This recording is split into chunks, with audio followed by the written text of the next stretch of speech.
Why I stopped letting my parents into my real life forever.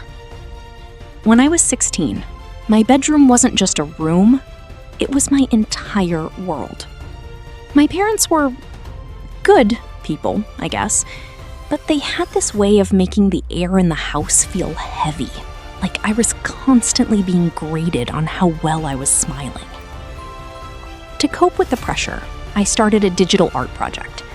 I had this secret folder on my tablet, hidden deep inside a school app, where I poured out everything I couldn't say out loud. It was filled with dark, moody sketches and raw poetry about my anxiety and the way I felt like I was disappearing between my mom's high expectations and my dad's crushing silence. It was my sanctuary. It was the only place in the world where I didn't have to be perfect.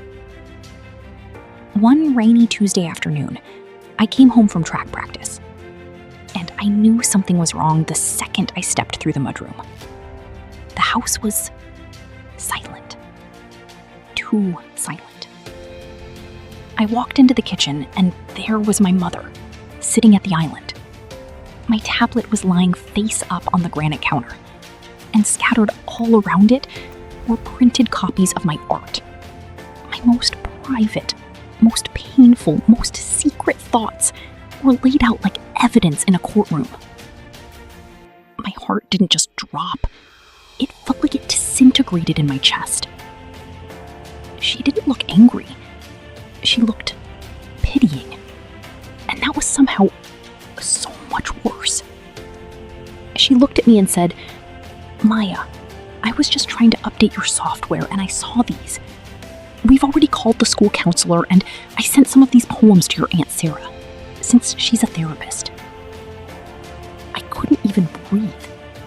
I felt naked, like she'd reached into my chest and pulled out my soul just to show it to the neighbors.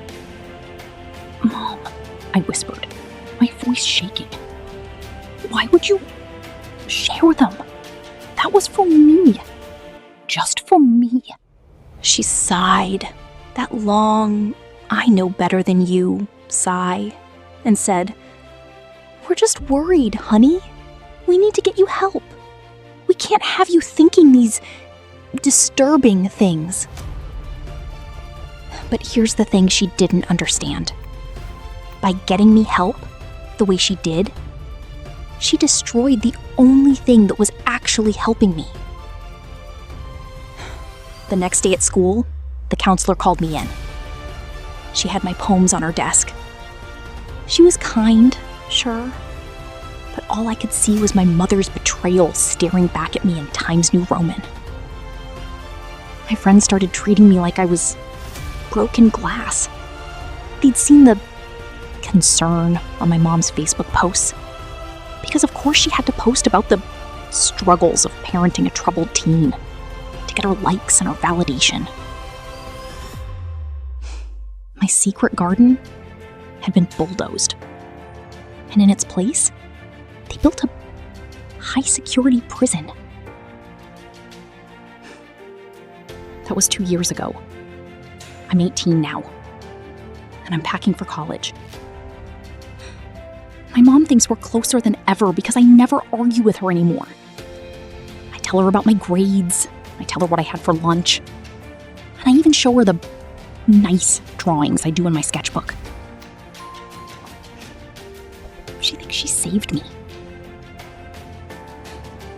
But what she doesn't know is that she hasn't seen the real me in 730 days.